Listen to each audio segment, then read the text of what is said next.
Olá pessoal, bom dia a todos. Hoje, 29 de outubro de 2025, eu queria falar um pouquinho, com aqueles que param e ocupam um pouco do seu tempo ouvindo o que a gente divulga através dos nossos veículos de comunicação, seja o YouTube ou o Instagram. Eu estou tentando dar vida a um projeto onde eu quero uma vez por semana apresentar alguns vídeos tratando sobre questões de legislações, estratégias de aculturação, usos da engenharia social como instrumento em desfavor de nós, amantes das tradições. E um tema que eu queria abordar hoje com os senhores era a estratégia de alinhamento desse público que defende a pauta do bem-estar animal, porém uma pauta que todos nós sabemos é uma pauta seletiva.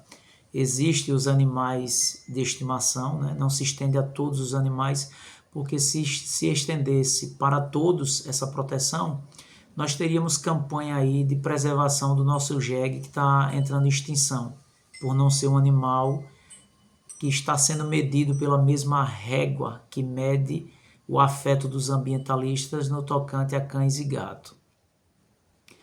Pessoal, o que eu quero chamar a atenção daqueles que se dizem amantes das tradições, defensor, das espécies que são utilizadas como entretenimento, com o uso de animais, seja a vaquejada, pega de boi no mato, a cavalgada, o próprio galismo, ou seja, toda e qualquer manifestação cultural que tem um lugar de identidade em nosso país, de que de fato a gente precisa ampliar a nossa capacidade de compreensão desse atual contexto sociopolítico pelo qual passa o Brasil e o mundo. E para demonstrar para os senhores de que disperso estamos nós e não os defensores da causa animal, que atende aos interesses de uma agenda globalista, de interesses totalmente externos a aquilo que é tido como cultural em nosso país. Para vocês terem uma noção, o Código de Proteção Animal, que é criado em alguns estados e que busca ordenar de que forma devemos proceder no tocante à relação com os não humanos, como dizem aí os veganos, é de que existe um organismo por trás que consegue organizar essas ações de forma inteligente e em cadeia, que é aquilo que eu tentei apresentar para alguns que estiveram no seminário sergipano, realizado agora no dia 18 de setembro, de que nós precisamos urgentemente construir um núcleo, um comitê para deliberar ações institucionalizadas que busque promover as manifestações culturais que nós defendemos com animais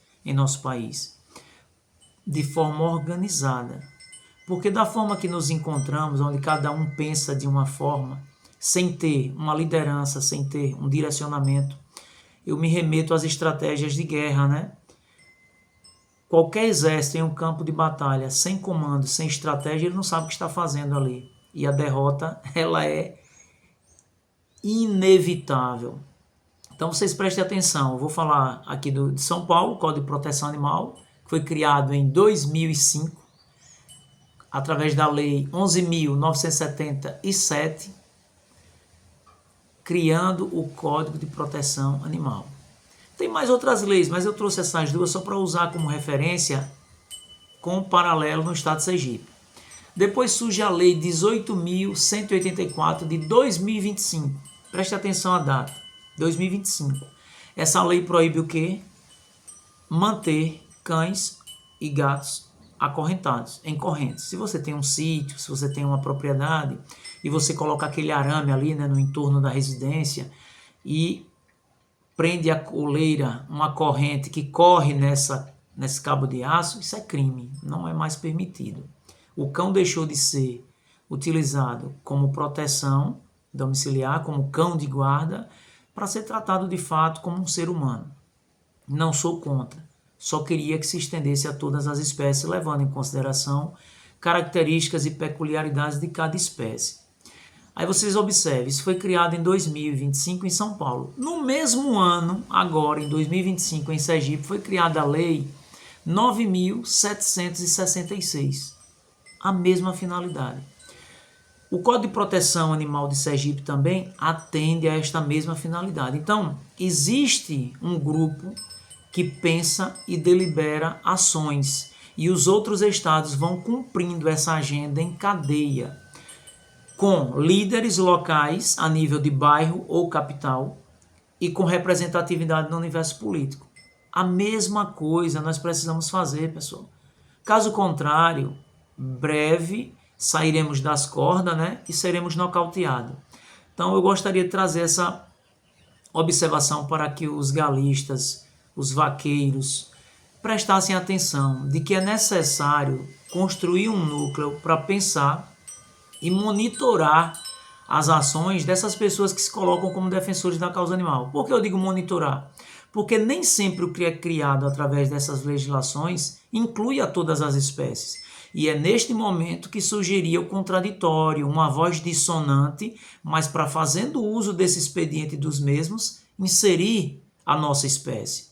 Porque tudo que você vai olhar sobre o Código de Proteção Animal, sobre questão de bem-estar, não se leva em consideração todas as espécies, porque se levasse em consideração o que a Organização Mundial de Saúde determina como 5 liberdade animal, a quinta seria aceitável, que é permitir que o animal apresente e desempenhe suas habilidades e características naturais. Então, aquele animal que nasceu com uma característica que é nativa do mesmo, é inerente à existência do mesmo, ela devia ser levada em consideração e respeitada, entendeu? Então, uma ave combatente que nasceu para combater, que tem pesquisas comprovando que a belicosidade é uma característica natural, por que não é aceito? Porque essa lei só se estende quando é para cumprir no sentido de punir. E por que ela não se estende também quando é no sentido de acolher? Por falta de informação, por falta de espaços para que a gente possa apresentar as características e peculiaridades das nossas espécies. O cavalo, que foi criado para ter explosão e força para a vaquejada, ele precisa ser acatado. Se existem instrumentos que estimulam a essa promoção da força e velocidade, por que abolir? E o que eu venho observando é que aqueles que se colocam como amantes e protetores das tradições culturais do nosso país, eles sempre se colocam em uma condição de caça, sempre fugindo de um instrumento que foi criado porque ele não monitorou. E eu acho que é importante que a gente crie esse núcleo para pensar e deliberar, para que a gente tenha espaços de diálogo quando esses grupos forem avançando com essa pauta. Então, mais uma contribuição que a gente quer deixar para esse universo, para que a gente procure ampliar nossa capacidade de compreensão do nosso atual contexto sociopolítico e pare para observar as ferramentas invisíveis da engenharia social, elas estão presentes e atuando a todo vapor em nosso país. Forte abraço.